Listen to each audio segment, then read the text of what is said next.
Okay, last coordinate system means third cylindrical coordinate system. याच्या आधी आपण दोन पाहिले. फर्स्ट होती कार्टेशियन कोऑर्डिनेट सिस्टीम, त्याच्यात कोऑर्डिनेट होते X Y and Z. Second होते स्पेरिकल पोलर कोऑर्डिनेट सिस्टम, त्याच्यात कोऑर्डिनेट होते R theta and phi. Okay, last next one is a cylindrical coordinate system. याच्यात पण तीन कोऑर्डिनेट आहेत. फर्स्ट रो, काही बुकमध्ये रोच्या जागेवर आर पण यूज केला जातो.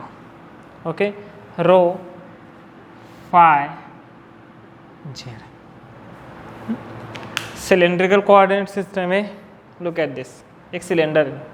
हा एक पॉईंट कुठे आहे? सिलेंडरच्या कर्व सरफेसवर टॉपला आहे, म्हणजे सिलेंडरच्या हा हॉरिझॉन्टल सरफेस जो असेल तो, त्याच्यावर पण पॉईंट येतो आहे, कर्व सरफेसवर पण येतो point.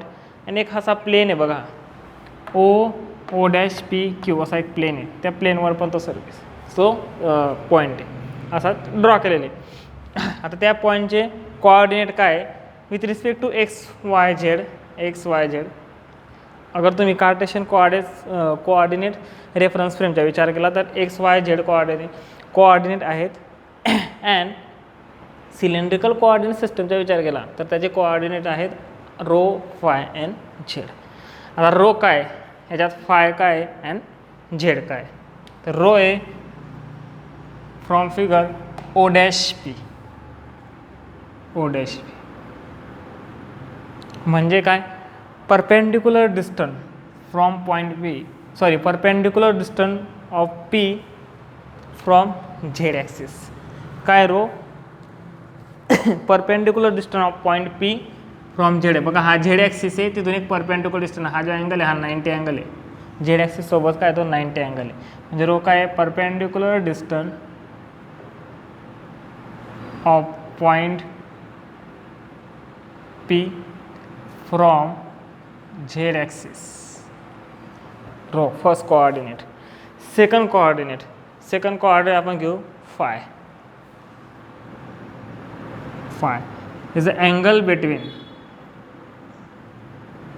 X axis. Look at this, X axis आणि ओ क्यू मधला अँगल. आता ओ क्यू काय, X axis and foot of line P Q. Foot म्हणजे base. Okay, line O Q काय ॲक्च्युली क्यू काय आहे, ओ पी जी लाईन आहे त्याच्या फूट आहे. क्यू काय आहे, ओ पी जी लाईन आहे त्याच्या फूट आहे. आणि ओ पी काय आहे, परपेंडिक्युलर लाईन आहे from point P to X Y plane. हा एक्स तुमच्या डायरेक्शनला ऑब्विसली असा आहे एक्स, तर एक्स वाय प्लेनवर परपेंडिक्युलर लाईन टाकली पी पॉईंटपासून. ज्या पॉईंटचे आपल्याला कोऑर्डिनेट फाइंड करायचे की ज्या पॉईंटच्या आपण कोऑर्डिनेटबद्दल इन्फॉर्मेशन घेतो आहे, त्या पॉईंटपासून एक परपेंडिक्युलर लाईन ड्रॉ केली एक्स वाय प्लेनवर. त्याच्या जो फूट असेल त्या फूटची जी लाईन आहे त्याच्यामधला अँगल, त्याच्यासोबत एक्समधला अँगल, तो म्हणजे फाय. हा सेकंड कोऑर्डिनेट आहे. थर्ड कोऑर्डिनेट आहे झेड काय बघा, एक्स वाय प्लेनपासून हा जो झेड एवढा झेड आहे, तर एक्स वाय प्लेनपासून पीचे डिस्टन्स, पॉईंट पीचे डिस्टन्स हा झेड आहे, म्हणजे हा पण झेड आहे. आता ही line this is equal to this. Direct cylinder असा ठेवलेला आहे, तो असा दिसतोय पण असा ठेवला आहे. 3 डायमेन्शनमध्ये डायग्राम ड्रॉ करता येत नाही. तर झेड काय आहे, distance of point P from X axis. असे तीन coordinates. First one is a rho, perpendicular distance from Z axis. Second one is a angle between X axis and foot of the line P Q आणि X ॲक्सिसमधला angle. And last one is a Z म्हणजे काय, distance of point P from X Y plane. Okay, आता आपण Cartesian पाहिलं का spherical पाहिलं, दोघांमध्ये 3 कोऑर्डिनेट सरफेसेस पाहिले होते. तसं सिलेंड्रिकल कोऑर्डिनेट सिस्टममध्ये पण 3 सरफेस येतील. सरफेस असे असतील की ज्याच्यावर पॉईंट कुठेही फिरवा, पी पॉईंट तुम्ही कुठेही लोकेट करा, तर त्याच्या एक कोऑर्डिनेट हा कॉन्स्टंट असेल कोणता तरी. बघा सरफेस 3 असतील कारण काय, 3 कोऑर्डिनेट आहेत. सरफेस 3 असतील कारण 3 कोऑर्डिनेट आहे. प्रत्येक कोऑर्डिनेटसाठी एक असा सरफेस असेल की तिथं पॉईंट कुठंही लोकेट करा तुम्ही, पी पॉईंटला त्या सरफेसवर कुठंही लोकेट करा, तर त्याच्या तो रिस्पेक्टिव्ह कोऑर्डिनेट हा कॉन्स्टंट असतो. जसं कार्टेशियनमध्ये आपण x dash Y dash Z dash घेतला होता, तसं इथं पण. आता इथं सरफेस 3 येतील, म्हणजे बघा फर्स्ट फॉर रोसाठी मी सरफेस S1ने दाखवला. तो कोणता सरफेस असेल की जेणेकरून रो कोऑर्डिनेट हा कॉन्स्टंट असायला हवा. रो काय, हा जो पूर्ण सिलेंडर आहे याची रेडियस आहे रो. मला या पॉईंटला कुठंही फिरवायचे या सिलेंडरवर, बट रो कॉन्स्टंट असायला हवा, म्हणजे रेडियस कॉन्स्टंट असायला हवी. ऑब्व्हियसली रेडियस ना, रो कॉन्स्टंट असायला म्हणजे डिस्टन्स कॉन्स्टंट असायला. आता बघा मी हा पॉईंट कुठं ठेवेल, मग सपोज मी हा पॉईंट इथं ठेवला, इथं म्हणजे कर्व सरफेसवर कुठंही ठेवा तुम्ही तो पॉईंट. कोणता सिलेंडर आहे, सिलेंडरचे एक मिनिट लाईक दिस, सपोज एक सिलेंडर आहे, सिलेंडरचा हा जो आउटर सरफेस आहे हा याला कर्व सरफेस म्हणतात. हा बेस सरफेस आहे, हा टॉपचा सरफेस आहे, हे वेगळे आणि हा एक कर्व सरफेस. तर कर्व सरफेसवर मग पॉईंट कुठेही ठेवेल तर तिथून तर सेंटरपर्यंत डिस्टन्स ऑलवेज कॉन्स्टंट असेल, कारण याची रेडियस असेल, ती सिलेंडरची रेडियस तर कॉन्स्टंट असेल, ती व्हॅरी तर होणार नाही. म्हणजेच row is equal to S1, हा जो सरफेस असेल हा असेल curve surface.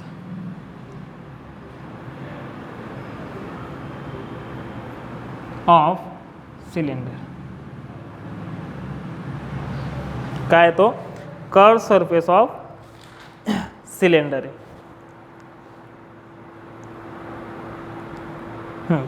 Curve surface of cylinder आहे. कोणता सिलेंडर, ज्याच्या axis along Z axis. Z ॲक्सिसला त्याच्या ॲक्सिस म्हणजे काय, सिलेंडरच्या मधून ती गेलेली लाईन, सेंटरमधून गेलेली line parallel to the horizontal surfaces. तो काय असेल, ऑब्व्हियसली झेड ॲक्सिसच्या अलॉंग असेल. बघा सिलेंडर असं आहे ना, झेड ॲक्सिसमधून त्याची ॲक्सिस पण गेले. Second one, phi is equal to second surface, जिथं फाय कॉन्स्टंट असेल. आता फाय कॉन्स्टंट कुठं असेल, मी पॉईंटला घेतला आणि या प्लेनवर, हा जो प्लेन आहे ओ डॅश पी क्यू, या प्लेनवर पॉईंटला कुठंही ठेवला मी, तर फाय का असेल, ऑब्व्हियसली कॉन्स्टंट असेल. कारण काय, एक असा सरफेस आहे, असा एक्स ॲक्सिस आहे आणि इथं अँगल आहे. या सरफेसवर तुम्ही पॉईंट कुठेही ठेवा, हा अँगल काय असेल, कॉन्स्टंट असेल. तो पॉईंटला तुम्ही इकडं आणता, प्लेनपासून लांब किंवा प्लेन म्हणजे प्लेनच्या बॅक साईडला घेऊन गेले किंवा प्लेनच्या फ्रंट साईडला आणला तरच त्याचा अँगल चेंज होईल. प्लेनवर तुम्ही कुठेही फिरवा या प्लेनवर पॉईंटला, तर फाय काय ऑलवेज कॉन्स्टंट असेल, आणि तो म्हणजे सेकंड सरफेस. तर सेकंड सरफेस काय आहे, हा प्लेन आहे. हा प्लेन का, कारण रेडियसपासून बघा इथं इथपर्यंतच प्लेन आहे, बॅक साईडला प्लेन नाही, म्हणून हा सरफेस कोणता आहे, हा हाफ प्लेन आहे. Half plane whose one end म्हणण्यापेक्षा एज म्हणा, ज्याच्या एक एज पूर्ण असा प्लेन आहे, हा 1 2 3 आणि 4 एज आहे. 4मधून वन एज हा झेड ॲक्सिसला टच आहे, डायरेक्ट अलॉंग झेड ॲक्सिस आहे, अलॉंग झेड ॲक्सिस. हा सेकंड सरफेस. आणि third one obviously Z is equal to constant असेल, जिथं झेड कॉन्स्टंट असायला पाहिजे. आता कोणता सरफेस आहे तो, झेड कॉन्स्टंट असण्यासाठी पॉईंट कुठं आहे, इथं झेड काय इथं, मला हे डिस्टन्स कॉन्स्टंट असायला हवं, अशा ठिकाणी पॉईंट फिरवायचा. पॉईंट बी इथं ठेवेल, इथं ठेवेल, इथं. हा जो हॉरिझॉन्टल सरफेस दिसतोय हा, त्याच्यावर पॉईंट कुठेही फिरवेल मी, तर झेड का असेल, कॉन्स्टंट असेल. तर तो तुमचा थर्ड सरफेस आहे. आणि त्याचं ओके, हा सरफेस हां खालच्या असा सर्क्युलर असेल तो हॉरिझॉन्टल, त्याच्यावर तुम्ही कुठेही पॉईंट फिरवा झेड, कारण झेडचं काय डिस्टन्स आहे, सरफेसपासून पॉईंट असा डिस्टन्स आहे, हे डिस्टन्स आहे. किंवा मग तुम्ही इथं जर मी त्या पॉईंटला इथं घेऊन गेलो तर झेड इज इक्वल टू 0 होऊन जाईल, तो झेड 0च राहील. तुम्ही कुठेही पॉईंट फिरवा झेड 0च राहील. आता मग हा सरफेस घ्या, दिस ऑर दिस, याच्यावर काय Z is equal to Z, X Y प्लेसपासून झेड डिस्टन्स आहे. या पॉईंट या सरफेसवर तुम्ही पॉईंट कुठेही ठेवला तर झेड हा सेम असेल, म्हणजे एक्स वाय प्लेनपासून त्याचे डिस्टन्स हे ऑलवेज सेम असेल जोपर्यंत तुम्ही पॉईंटला या हॉरिझॉन्टल सरफेसवर फिरवता. म्हणजे तो सरफेस कोणता आहे, surface which perpendicular to Z axis. का परपेंडिक्युलर, हा सरफेस येतो ज्याच्यावर पॉईंट कुठे फिरवता झेड सेम असेल. ओके, आता बघा झेड ॲक्सिस कसा आहे, दिस लाईक दिस असा आहे आणि तो सरफेस कसा आहे असा आहे. दोघांच्या मध्ये अँगल काय 90, म्हणजेच हा सरफेस झेड ॲक्सिसला परपेंडिक्युलर आहे. असं हे 3 सरफेसेस आहे. मग आता कोऑर्डिनेट लाईन्स, इथं त्यांना कोऑर्डिनेट कर्व म्हणतो आपण. तो कोऑर्डिनेट कर्व कोणत्या कोणत्या, obviously this is first rho, नुसतं फक्त नेम आहे आपल्याला, जास्त काही नाही. रो कर्व कोणती आहे, हा जो सरफेस आहे हॉरिझॉन्टल आणि कर्व सरफेस आहे, कर्व नाही सॉरी हॉरिझॉन्टल सरफेस हा जो प्लेन सरफेस आहे दोघांना असं इंटरसेक्ट करतोय बघा. रो हॉरिझॉन्टल सरफेस आणि हा प्लेन, असा जो प्लेन आहे ना फायवाला, तो प्लेन दोघंच इंटरसेक्ट करत आहे.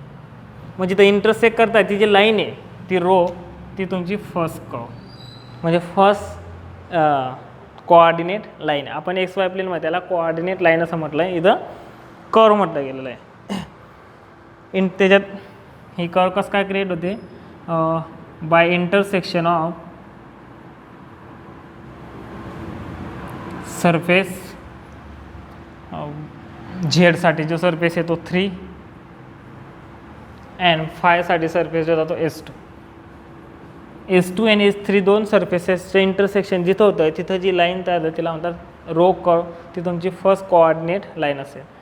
सेकंड ऑब्वियसली फाय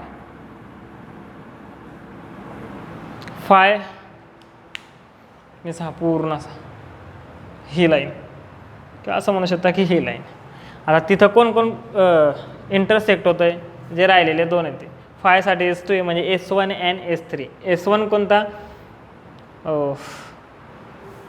S1 म्हणजे प्लेन नव्हता. ओके, S1 म्हणजे आपला हा सरफेस सिलेंड्रिकल सरफेस रो, तो सरफेस अँड हा सरफेस लास्ट वन झेड ॲक्सिसवाला, हे जिथं इंटरसेक्ट होत आहेत ऑब्वियसली ह्या प्लेनमध्ये इंटरसेक्ट होत आहे म्हणून तो असेल तुमच्या सेकंड काय म्हणतात ते सेकंड कर्व असेल ती intersection of S1 and S and last one obviously Z curve.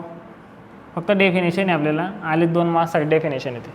Last one Z curve obviously intersection of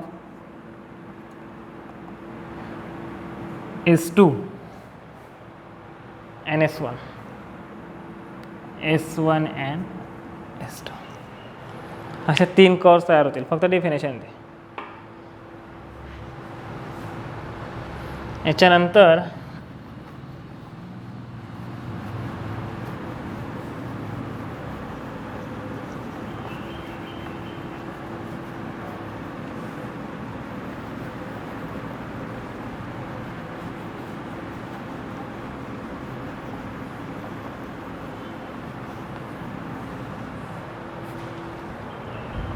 याच्यानंतर transformation equation.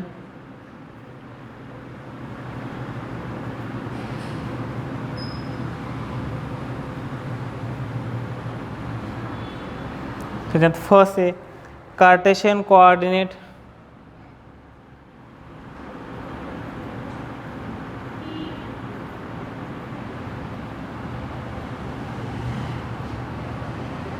in terms of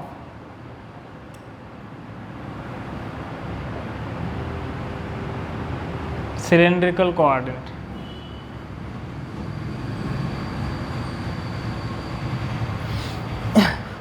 आधी पण आपण ट्रान्सफॉर्मेशन इक्वेशन पाहिले कोणते, Cartesian to spherical, spherical to Cartesian. आता काय Cartesian to म्हणजे sorry Cartesian in terms of cylindrical म्हणजेच एक्स वाय झेड फाईंड करणार in terms of rho phi Z आणि नंतर असेल rho phi Z in terms of X Y Z.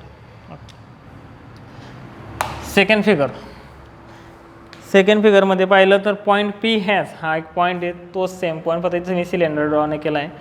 Point P has 3 coordinate X Y Z and with respect to cylindrical coordinate system rho phi and Z. आता आपल्याला find करायचं आहे X Y and Z. First from figure ही figure आहे ती ही नाही next टॉपिकची फिगर ती. From figure X is equal to X काय एक्स आहे हां कारण पीच्या कोऑर्डिनेट इथपर्यंत असेल एक्स. वाय कोणता आहे, वाय दिस, हा म्हणजे हा वाय तुमचा. झेड कोणता आहे, ऑब्विसली हा झेड, तो एवढा असेल. एक्स इज इक्वल टू काय मग, ओ एन. तर look at the triangle O N Q. ह्या ट्रायंगलमध्ये हा काय 90, फायला थोडंसं तिकडं ठेवलं, हा काय आहे 90 डिग्री. हा 90 डिग्री आहे म्हणजे ओ क्यूची साईड आहे ती काय येईल, हायपोटेनस. 90 डिग्रीच्या अपोजिट साईड का असते, हायपोटेनस. मला फाईन करायचे आहे एक्स. बघा आता फायसोबत दोन साईड आहे, एक ही एक ही. यू हायपोटेनस आहे तरी ॲडजस्टंट साईड असेल आणि समोरचे असेल opposite side for five.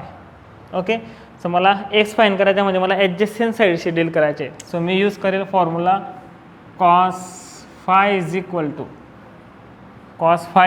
To adjacent X upon hypotenuse.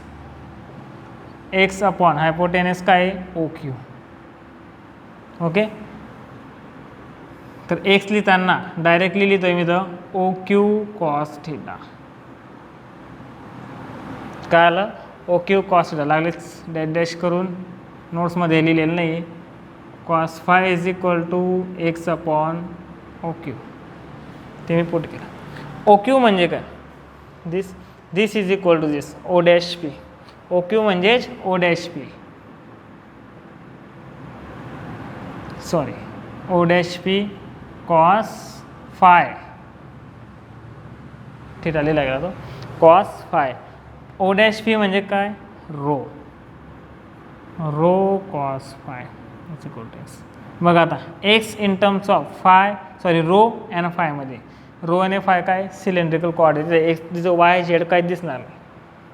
This is first equation 1.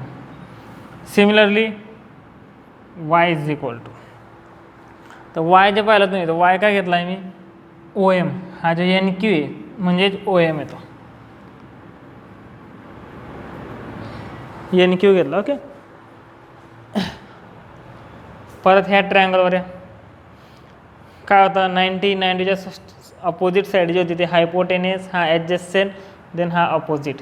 साईनच्या formula जे पाहिला तुम्ही तर तो येतो sine phi is equal to opposite side upon hypotenuse. Opposite काय इथं एन क्यू, हायपोटेनस काय आहे O Q. So N Q is equal to काय येईल, O Q sine phi. Directly put करतोय मी, N Q is equal to येईल O Q sine phi. आता O Q is equal to O dash P. Against this same O dash P sine phi. O dash P म्हणजे rho sine phi. हा येईल तुमच्या Y. Y is equal to rho cylindrical coordinate, phi also cylindrical coordinate. And last one,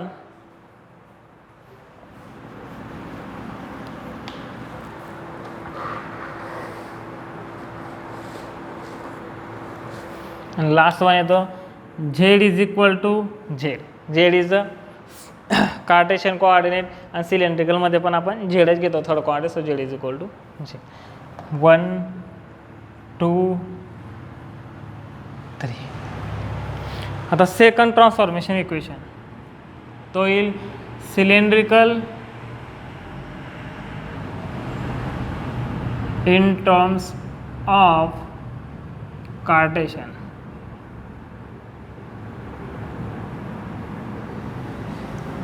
याच्यासाठी squaring equation 1 and 2 and adding both. दोघांच्या square करून add करतोय मी. इकडं काय येईल X square plus Y square. तिकडे काय असेल rho square cos square phi plus rho square sine square phi. नोट्समध्ये दिलं आहे ते बरोबर. याच्या स्क्वेअर प्लस याच्या स्क्वेअर. इथं काय असेल rho square common cos square sine square 1 cos square phi plus sine square phi is equal to 1. Find करायचे आहे मला rho, so rho is equal to येईल X square plus Y square. आता बघा rho in terms of X and Y, cylindrical coordinate in terms of Cartesian.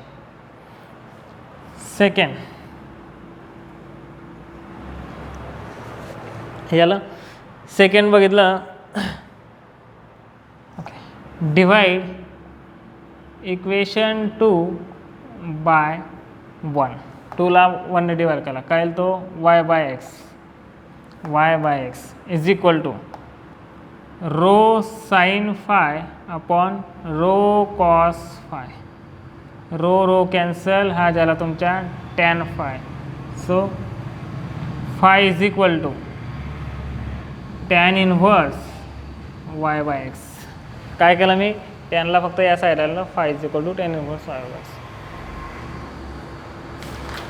and last one again z is equal to z.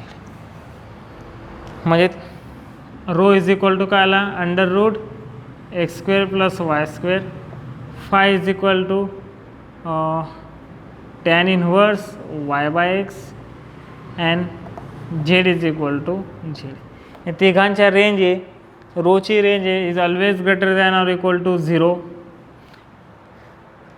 0पेक्षा rho कमी असेल तर point ॲक्सिसवर चालला जाईल, सिलेंडरच बनणार नाही. सिलेंडर बनणार तर सिलेंड्रिकल कोऑर्डिनेट सिस्टम दूर की बात है. So rho is always greater than equal to 0. फायचे जी लिमिट येते अगेन्स्ट तेच 0 फाय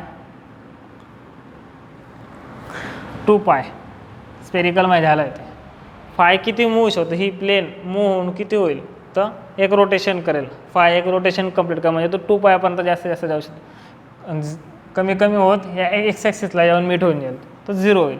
तर five is always light between 0 and 2 पाय. And last one Z is minus infinity two plus infinity. हे तिघं रेंज दिलं आहे. तर कोऑर्डिनेट सिस्टमचे जे होतं ते आतापर्यंत संपलं आहे. ह्याच्यात आला तर 3 किंवा 4 मार्क्सला एक क्वेश्चन येतो, एक सिस्टम तुम्हाला एक्सप्लेन करायला येईल. और हे जे ट्रान्सफॉर्मेशन इक्वेशन आहे एखादा डिराईव्ह करायला 3 or 4 मार्क्सला येईल. 2 मार्क्सला एक क्वेश्चन तर 100% फिक्स असेल. कोणते तरी तुम्हाला डायरेक्ट विचारलं असेल की एक्स इज इक्वल टू सिलेंड्रिकलमध्ये काय तर वाय इज इक्वल टू सिलेंड्रिकलमध्ये काय तर और rho is equal to means transformation equation of rho in terms of Cartesian direct असेल. नेक्स्ट लेक्चरपासून डिफरन्शियल इक्वेशन स्टार्ट, म्हणजे हेच चॅप्टरच्या पुढचा पार्ट आहे, त्याच्यापासून थोडा वेगळा आहे.